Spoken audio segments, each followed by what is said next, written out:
my lovely little gemstones, it's Afira, and today I'll be reading Trapped by Social Conventions by Cloak of Levitation. Summary. Roman and Remus have a dinner party and try to poison each other, but avoid being poisoned themselves, while also maintaining civility and politeness, despite knowing that they're both trying to kill each other. But it's all in good fun. It's literally just Roman and Remus being theater nerds and playing a very elaborate game of pretend with high stakes. Quick warnings for this fic. There's swearing, elements of horror, and suggested cannibalism / blood drinking, but it doesn't actually happen, and it sounds worse than it actually is. Roman tugged nervously at his jacket, making sure his sash was laying just so, before he realized what he was doing and stopped. He frowned and shook his head slightly. He didn't care what Remus thought of his appearance. He would certainly be the more polished and put together of the two of them anyway. He still fiddled with the cuffs of his sleeves as he approached the entrance. There were twin, heavy wooden doors to Remus's fortress that swung inward of their own accord as Roman approached.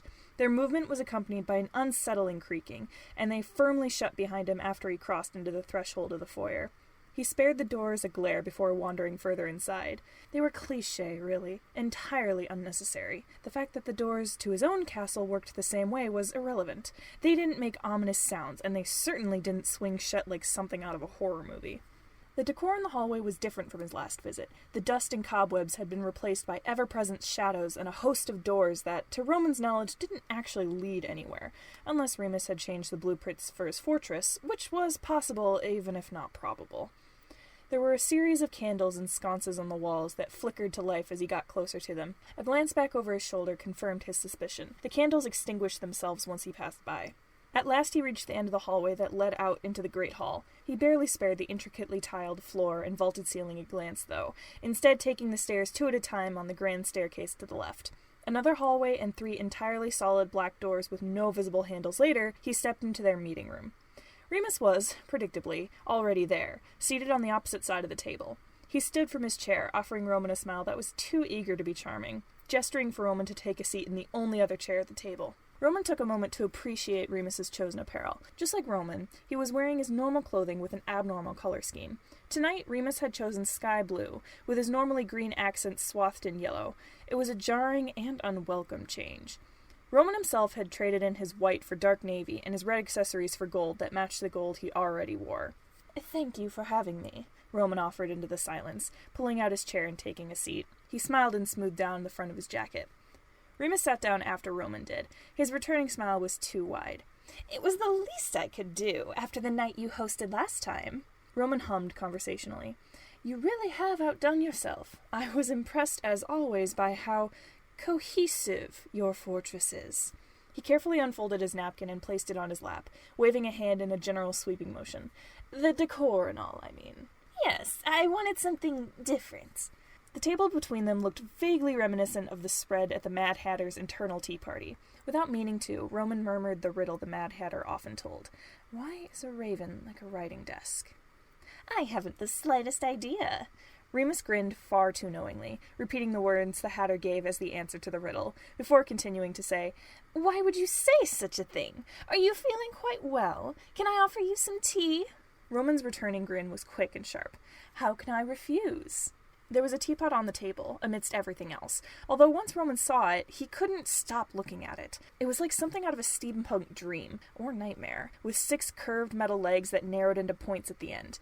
It was shaped almost like a spider, or perhaps a crab. Remus picked up a saucer and teacup and set them directly in front of himself, gesturing for Roman to do the same with the tableware at his right elbow. Once the cups were situated, Remus clapped his hands twice, and the horrid little teapot crawled towards Roman's cup on its terrifying metal legs. It was only because he had known Remus for so long that Roman had enough built-up shock tolerance to refrain from letting out a scream. "What's in the tea?" he asked, desperately trying to grasp at something to say to distract himself from the movement of the nightmarish abomination. The teapot stopped next to his saucer, tipping itself over so it could pour tea into his cup. "It's a special blend." Remus's gaze was piercing. "I chose it just for you. I do hope you enjoy it." "How thoughtful. I'm certain I will." He watched the teapot scuttle across the table to Remus's cup, trying to think of something to say so he wouldn't have to drink the tea before Remus did. He remembered the vial in his pocket. "You complimented the honey during our last dinner." He pulled the vial out, holding it up for Remus to see. It was about half as round as the diameter of his wrist, and half as long as his forearm. It was porcelain, a beautiful black thing with carvings inlaid with gold that wound around its sides. The stopper was circular, with a tiny dragon curled around it. "Oh!" Remus snapped his fingers, and a figure that was entirely shadow stepped forward from the corner of the room. Roman looked in askance to Remus. He gestured for Roman to hand the vial to the figure. Roman did so carefully, not certain the figure would even be able to hold it. However, the figure grasped it with no difficulty whatsoever, and walked the few short steps between them to hand the vial to Remus. The figure then dissipated into nothing. Remus held up the vial, twisting it round and round to see the carvings. "I thought perhaps you might enjoy some with your tea," Roman said, making a show of adding a spoonful of sugar to his tea and stirring it. "I couldn't possibly use such a generous gift now." A vicious grin spread over Roman's face. "Gotcha. Oh, but I insist. When, if not now? Is our dinner not occasion enough?" A hint of frustration crossed Remus's face before it smoothed out into polite reassurance. "No, of course not. This is such a special occasion, what with your lovely company and our delicious meal. Surely it will be a memorable night." With exaggerated gestures, Remus uncorked the vial, carefully pouring some of the honey into his cup. He flicked his gaze up momentarily to meet Roman's. "How is your tea?" Damn. He was out of excuses. With a fine tremble in his fingers, Roman tapped his spoon on the edge of his teacup and set it on the saucer. He grasped the delicate handle of the cup, bringing it up to his mouth. Remus was watching him with a wide, unblinking stare. He pretended to sip it before setting the cup down with a little rattle of ceramic hitting ceramic. He made a show of swallowing. Remus grinned, all teeth. "Well, perfect, as always. And yours?" Remus carefully put the stopper back on the vial and slid it into a pocket somewhere in the folds of his clothing. His eyes never left Roman's as he slowly took a sip of the tea and then set the cup back down. Roman held his breath in suspense, slightly disappointed when Remus didn't swallow. Remus ran his tongue along his top lip until he remembered himself and patted his mouth with a black cloth napkin. "Lovely. They say," Roman began, looking at Remus before picking up his spoon and stirring his tea again, "local honey has certain health benefits." Remus's mouth pulled into something between a grin and a grimace. "Do they?" he hummed. "They do." He picked up his saucer and teacup and purposely set them aside. "Thank you for the tea," he declared, knowing full well he hadn't drunk any at all. "It was good." Glancing back at the horrid teapot and its mechanical legs with a frown, Remus seemed to resign himself to the fact that Roman wasn't having any more tea.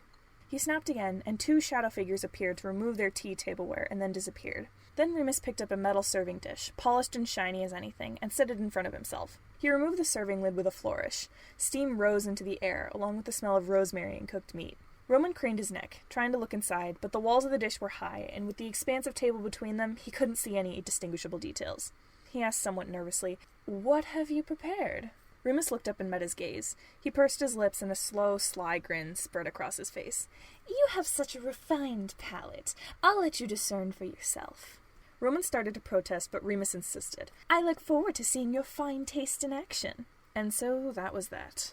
Suddenly Remus was holding a large carving knife that Roman didn't see him pick up. He was so distracted that he barely noticed a shadow figure step forward, placing silverware and a wine glass in front of him.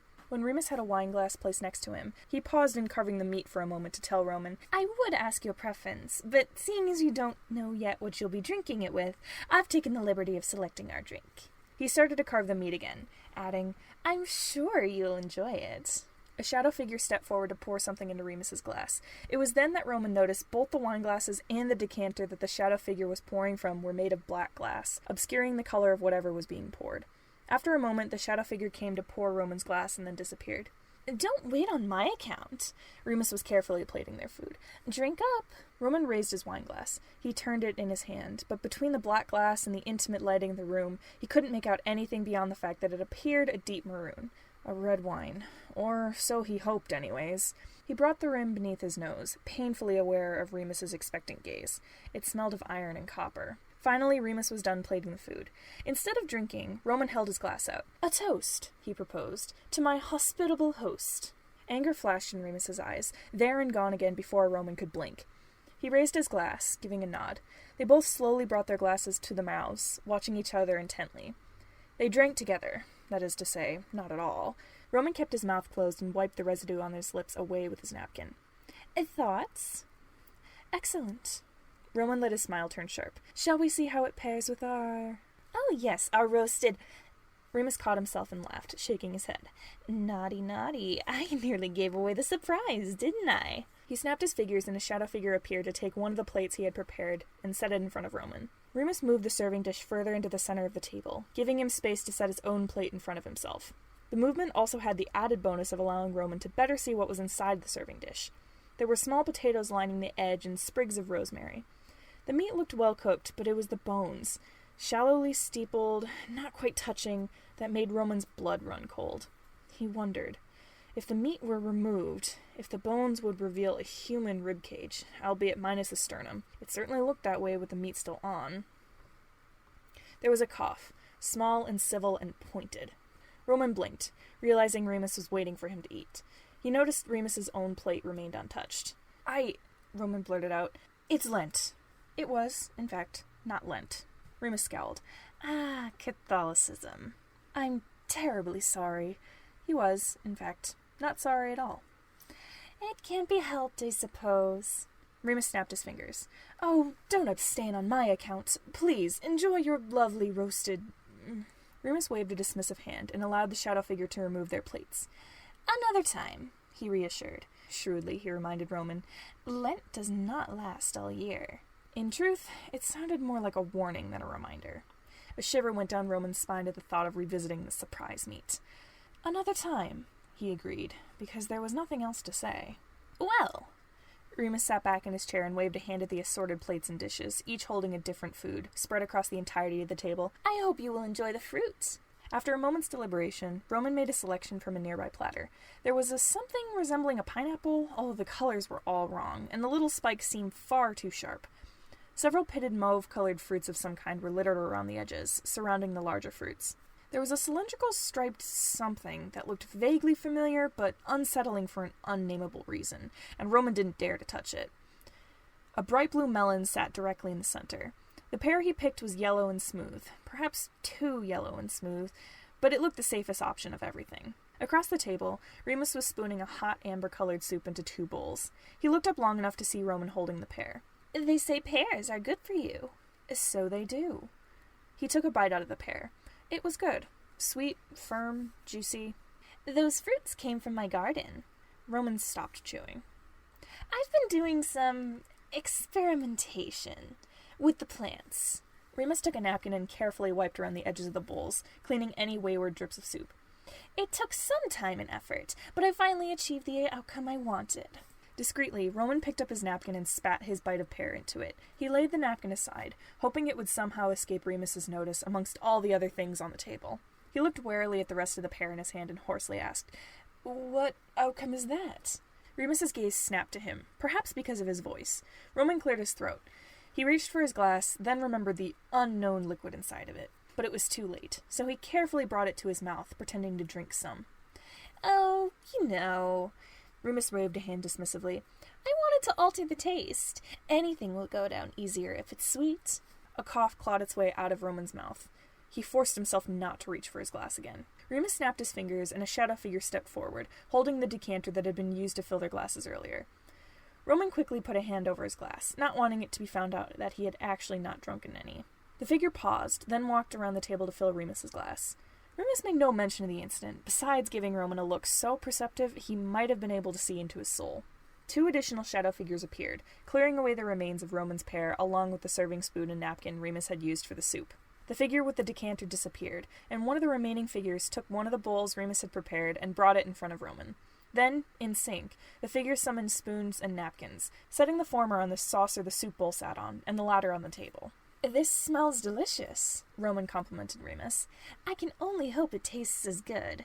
It wasn't funny, but both laughed anyway, short, awkward, and polite.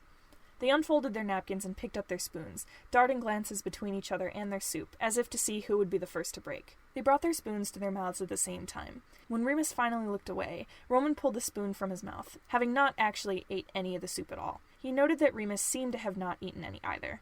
Remus half-heartedly stirred his soup, and Roman realized they had reached the time for small talk. So, he cleared his throat, what have you been doing? Besides your garden experiments, that is. Oh... Remus made a gesture that didn't explain anything at all. You know, finishing odds and ends, a few small things, nothing worth writing home about. He moved his spoon through his soup absently, then set his spoon down. What we should be talking about is your new little pet project. His gaze narrowed, although his tone was still as polite as Sunday mornings. "Don't think I haven't noticed that glass thing you're building." "It's going to be a greenhouse, of sorts." "I'm certain it will be lovely, if you ever finish it." Roman looked up sharply at the dig, but Remus wasn't looking at him.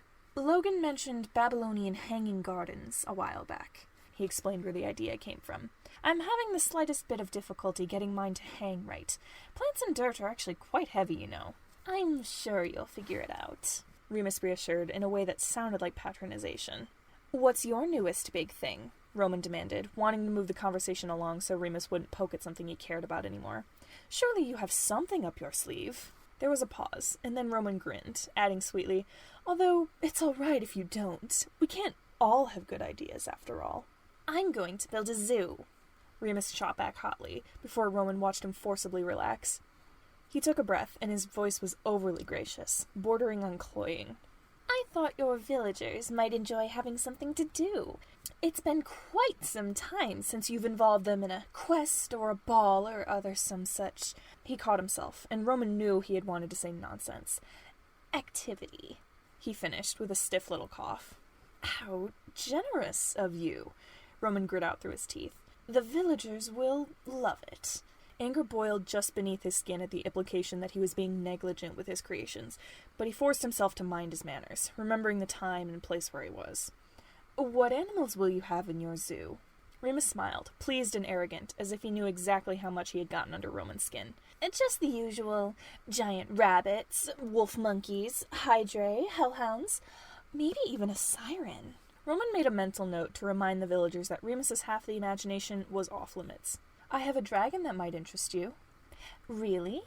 Remus sat forward, a bit surprised. "Of course." He could feel a smile slipping into something pretentious and ugly, but he kept his voice warm and honeyed, knowing Remus wouldn't be able to do a thing about it. "It's the least I could do to help you start your little venture. No harm in getting some help from the experts, is there?" It wasn't a question. Fire and fury lurked just behind Remus's polite expression, and Roman cackled to himself on the inside. "I don't need your charity, brother dear," Remus responded stiffly, adding the endearment as if it helped make his tone sound any kinder. "I'll do just fine on my own." "I'm certain you will," Roman reassured in a tone that conveyed his complete lack of certainty in him. "But there's nothing wrong with a little help," he scolded. "Don't be ungrateful."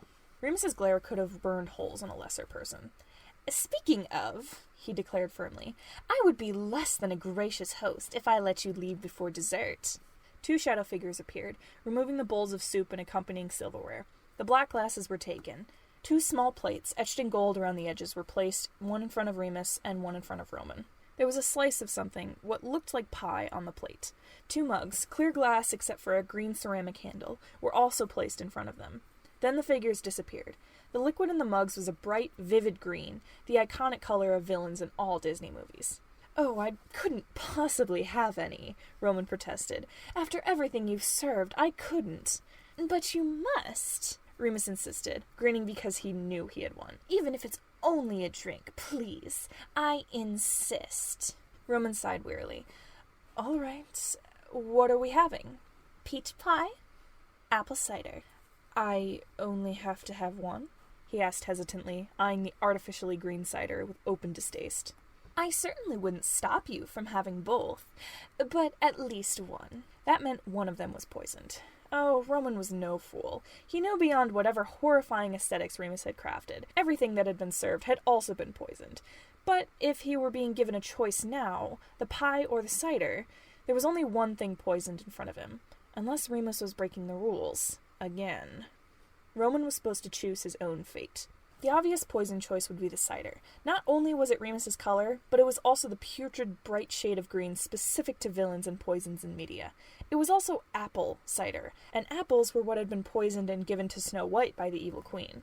Of course, Remus would know that Roman would know all of that. In order to deceive him, he would have then poisoned the peach pie instead.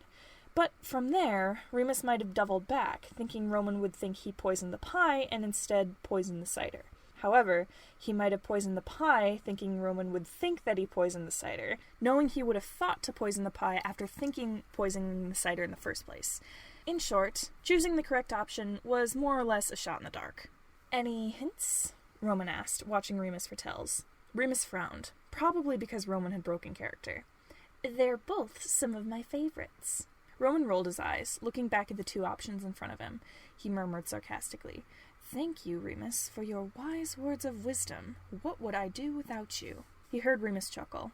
Carefully, he inspected both again. The cider, beyond its color, was clear, no visible particulate or shimmer suspended in the liquid. A hand to the side of the mug confirmed it was warm. He leaned forward to smell it. Appley. A bit like wood. He moved on to the pie. It was latticed at the top, with baked peaches starting to escape from beneath the cage of pastry. It smelled like peaches and warmth.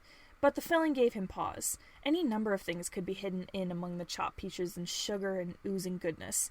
It wasn't quite as easy to attempt to spot a poisoning agent in the pie as it had been in the cider. And so, with great hesitation, Roman picked up the mug and swallowed a mouthful of cider. He had pointedly not made eye contact with Remus the whole time, not wanting to be distracted or start to second-guess himself. When he set the mug down, he finally looked up to see a wry smile on Remus's face. His brother stood up and made his way around the table, crouching next to Roman's chair. He held out his hand, uncurling his fingers to reveal a bezoar, a small thing, round and faintly glowing. No, Roman moaned, shooting the cider a glare. I'm poisoned.